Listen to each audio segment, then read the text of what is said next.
مجھے دنیا سے کیا لینا اور دینا ہے، مجھے دنیا سے کیا تعلق ہے؟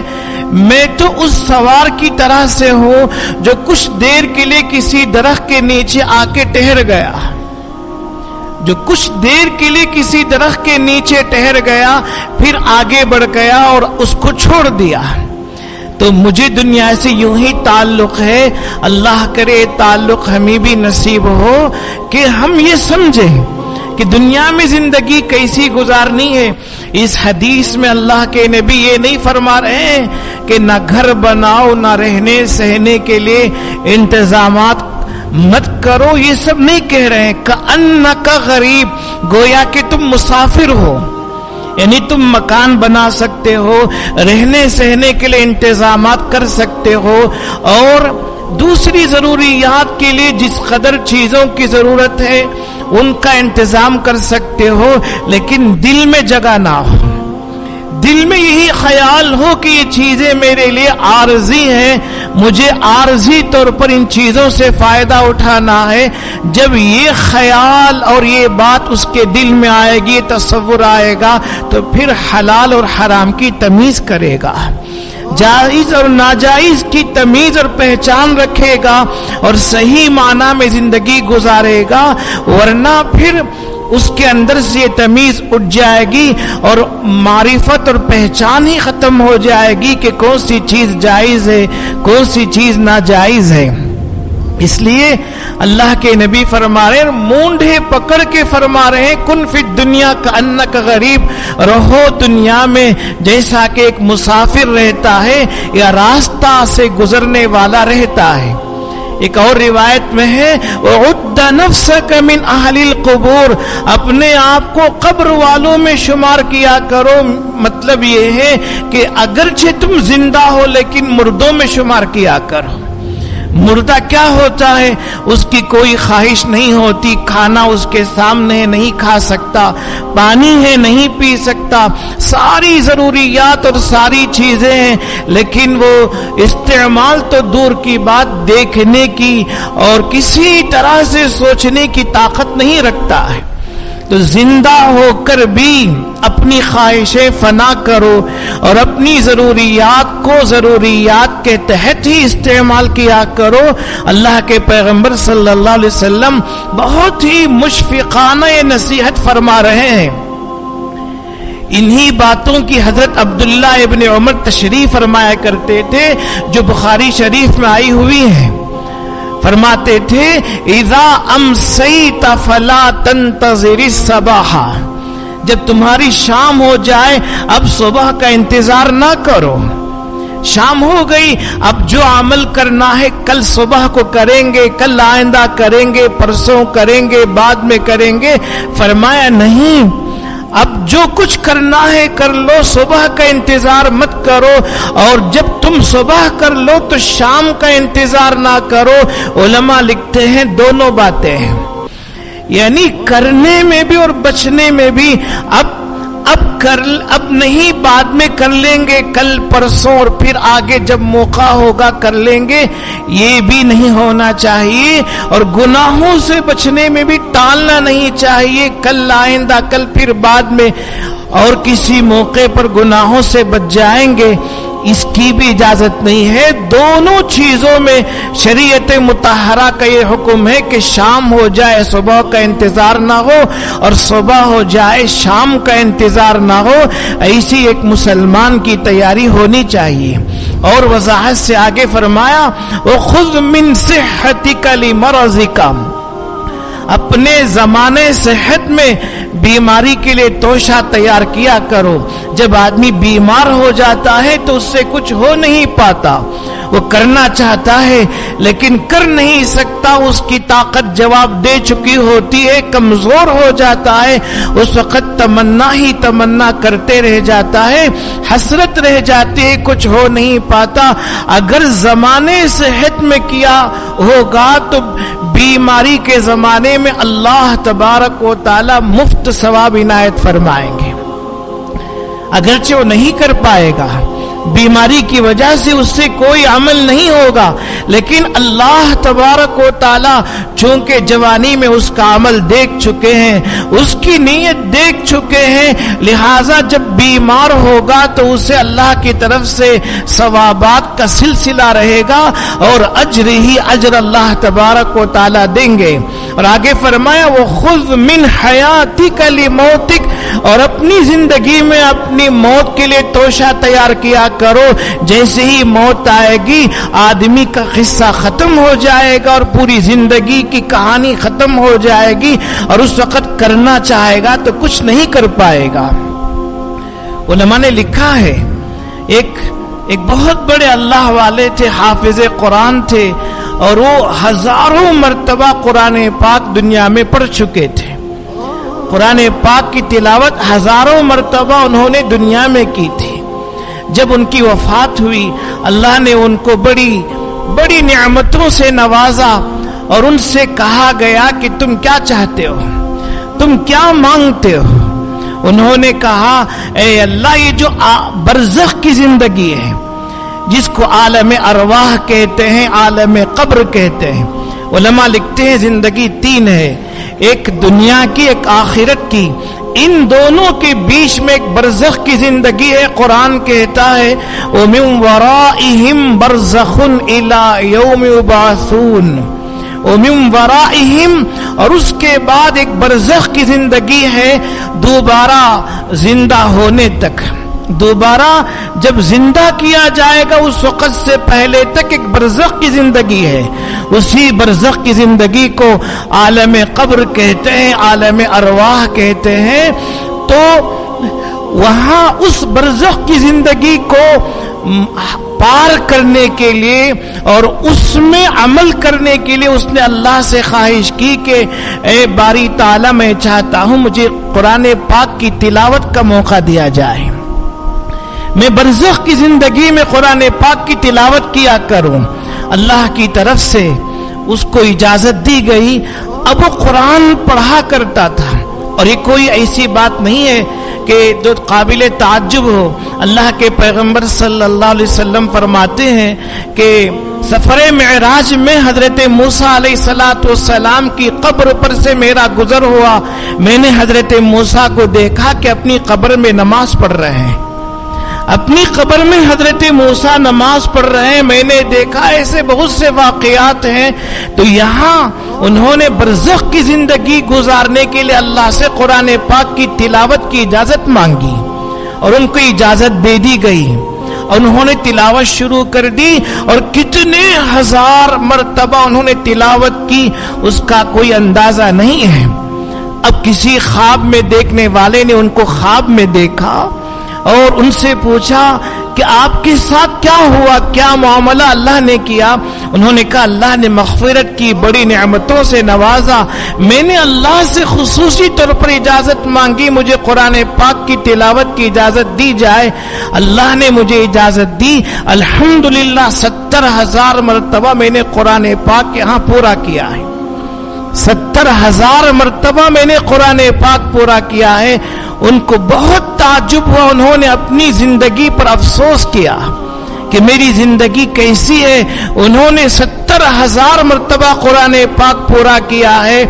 تو اس آدمی نے کہا کہ تم میرے اس عمل پر تعجب نہ کرو، میرے اس عمل پر تعجب نہ کرو، اس لیے کہ میرا یہ عمل بس زندگی گزارنے کے لیے ہے اور اس لمحے کو پار کرنے کے لیے ہے۔ اگر تم تیار ہو تو میں 70,000 مرتبہ جو ہے اس کو تمہیں دیتا ہوں، اور تم جو 2 مرتبہ سبحان اللہ کہو گے اس کا ثواب مجھے دے دو، اس لیے کہ تم جہاں ہو وہاں ثواب لکھا جا رہا ہے، اور میں جہاں ہوں وہاں ثواب نہیں لکھا جا رہا ہے، یہاں کوئی ثواب نہیں ہے۔ ثواب کی زندگی ختم ہو گئی اور عذاب کی زندگی ختم ہو گئی، وہاں جو ہوگا اس کا یہاں پھل ملے گا۔ تو بس یہ وقت گزاری کے لیے میرا یہ عمل ہے، ورنہ اس کے علاوہ اور کوئی اس عمل سے کوئی تعلق نہیں۔ تو معلوم ہوا کہ دنیا کی زندگی تھوڑی بہت ہوگی تو وہ بہت قیمتی زندگی ہے، اس کو دنیا دنیا کہہ کر ذہن میں بٹھانا اور اسی کے پیچھے پڑنا اور اسی کو حاصل کرنے کے لیے ایڑی چھوٹی کا زور لگانا ایک عقل مندی کی بات نہیں ہے، ایک عقل مند یہ کام نہیں کر سکتا ہے۔ حضرت علی رضی اللہ عنہ کی روایت بخاری شریف میں ہے، وہ فرماتے ہیں اور حکیمانہ ارشاد ہے، فرماتے ہیں ارتحلت الدنیا مدبرتن وارتحلت الآخرت مقبلتن، دنیا پیٹ پھیر کر جا رہی ہے اور آخرت منہ کر کے آ رہی ہے، دنیا پیٹ پھیر کر منہ موڑ کے جا رہی ہے اور آخرت منہ کر کے آ رہی ہے۔ فرمایا وَلِكُلِّ وَاحِدَةٍ مِّنْهُمَا بَنُونَ، ان میں سے ہر ایک کی اولاد ہے، یعنی بہت سے دنیا کی اولاد ہے اور بہت سے آخرت کی اولاد ہے۔ حضرت علی فرماتے ہیں دنیا منہ موڑ کے جا رہی ہے اور آخرت منہ کر کے آ رہی ہے اور ان میں سے ہر ایک کی اولاد ہے۔ فرمایا فَكُونُوا مِنْ ابناء الآخرہ ولا تکونوا من ابناء الدنیا، پس تم آخرت کی اولاد میں سے ہو جاؤ، دنیا کی اولاد میں سے نہ ہو جاؤ۔ کتنی پیاری بات ہے کہ ہر ایک کی اولاد ہے، کہ دنیا دار ہے وہ دنیا کی اولاد ہے اور جو دیندار ہے وہ آخرت کی اولاد ہے۔ فرمایا کہ تم آخرت کی اولاد ہو جاؤ اور دنیا کی اولاد مت ہو جاؤ۔ کیوں؟ فَإِنَّ الْيَوْمَ عَمَلٌ وَلَا حِسَابًا وَغَدًا حِسَابٌ وَلَا عَمَلًا، آج عمل ہے حساب نہیں، کل حساب ہے عمل نہیں۔ آج عمل ہے حساب نہیں، جو چاہے وہ کرو، آج کوئی حساب نہیں اور کل حساب ہوگا، عمل نہیں ہوگا۔ کل کرنا چاہو گے تو بھی کر نہیں پاؤ گے، اس لیے کہ عمل کی زندگی ختم ہے۔ اللہ کے پیغمبر صلی اللہ علیہ وسلم نے ان باتوں کو بہت سی حدیثوں میں سمجھایا ہے، آپ نے مثالوں سے سمجھایا اور نقشہ بنا کر آپ نے سمجھایا۔ حضرات صحابہ اکرام کہتے ہیں، بخاری شریف کی روایت ہے، حضرت انس رضی اللہ عنہ راوی ہیں، ایک مرتبہ اللہ کے نبی علیہ الصلوۃ والسلام نے مٹی پر لکیریں کھینچی، مٹی پر لکیریں کھینچی اور کئی لکیریں کھینچی، صحابہ اکرام کو بتایا دیکھو یہ انسان ہے، ھذا الانسان، یہ انسان ہے، وَهَذَا الْعَمَلُ، یہ عمل عین سے نہیں الف اور حمزہ سے ہے، یہ انسان ہے اور یہ عمل اس کی لمبی امید ہے، درمیان میں بتایا وَهَذَا الْأَجَلُ، اور یہ اس کی موت ہے، فَبَيْنَهُمَا كَذَلِكَ إِذْ جَاءَهُ الْخَطُّ الْأَقْرَبُ، وہ اپنی امیدیں پانے کی کوشش میں رہتا ہے، اچانک جو قریب کی لکیر ہے موت آ جاتی ہے، وہ بہت دور کی لکیر تک پہنچنے کی کوشش کرتا ہے، وہاں جو آپ نے فرمایا یہ انسان ہے اور وہاں دور دور آپ نے لکیر کھینچی، وہاں اشارہ کر کے بتایا ہاں اس کی لمبی امید ہے، وہاں تک پہنچنے کی بھرپور کوشش کرتا ہے، درمیان میں اس کی موت آتی ہے، جو قریب خط بہت قریب کی لکیر ہے وہ آتی ہے۔ اس طریقے سے آپ نے سمجھایا اور حقیقت سمجھا دی، لہٰذا یہ ہماری ذمہ داری ہے کہ ہم ان باتوں کو سمجھیں۔ یہی اللہ کے پیغمبر علیہ الصلوۃ والسلام نے حضرت ابن عمر رضی اللہ عنہما کو سمجھایا تھا کہ دنیا میں ایسے رہو جیسا کہ مسافر رہتا ہے، اس کی جو کچھ چیزیں ہوتی ہیں عارضی ہوتی ہیں، وہ دائمی اور ہمیشگی کے طور پر کوئی چیز اختیار نہیں کرتا، یہی ہر مسلمان کا شیوا ہونا چاہیے۔ لہذا آج جو دنیا اور دنیا کی چیزیں، مال و متاع، اس کی دولت، اس کے عہدے ہماری آنکھوں کے سامنے ہیں، ان کی حقیقت ہمارے سامنے آئے اور ہم جس مقصد کے لیے دنیا میں آئے ہوئے ہیں وہ مقصد اگر ہمارے ذہنوں سے دل سے غائب ہو جائے، افسوس ہے ہم میں اور کسی غیر میں کوئی فرق نہیں رہ جائے گا۔ حضرت شیخ عبد القادر جیلانی رحمۃ اللہ علیہ کا واقعہ مشہور ہے کہ ایک بادشاہ نے حضرت جیلانی رحمت اللہ علیہ کو ایک بہت بڑی زمین وقف کی، اور وہ سنجر کی زمین کہلاتی ہے۔ سنجر ایک اس زمانے کا مشہور شہر رہا ہے۔ وہ پوری زمین وقف کی۔ بادشاہ کے علم میں یہ بات آئی کہ حضرت جیلانی رحمت اللہ علیہ کے یہاں روزانہ ہزاروں لوگ کھانا کھاتے ہیں اور ہزاروں لوگ مہمان بنتے ہیں، ان سب کی مہمانی آپ کے اوپر گراں گزر رہی ہے اور مشکل سے آپ کھلا رہے ہیں، لہذا سنجر کی زمین وقف کر دی جائے تاکہ اس کی آمدنی سے مہمانوں کو کھلائے اور آسانی سے انتظام ہو جایا کرے۔ اس نے سنجر کی زمین وقف کر دی۔ جب بادشاہ کا قاصد زمین اور اس کی آمدنی لے کر آپ کے پاس آیا، اس زمانے کی بات ہے کہ سنجر کی چھتریاں مشہور ہوتی تھی۔ سنجر کی چھتری بہت مشہور چھتری ہوتی تھی دھوپ سے، گرمی سے بچانے میں۔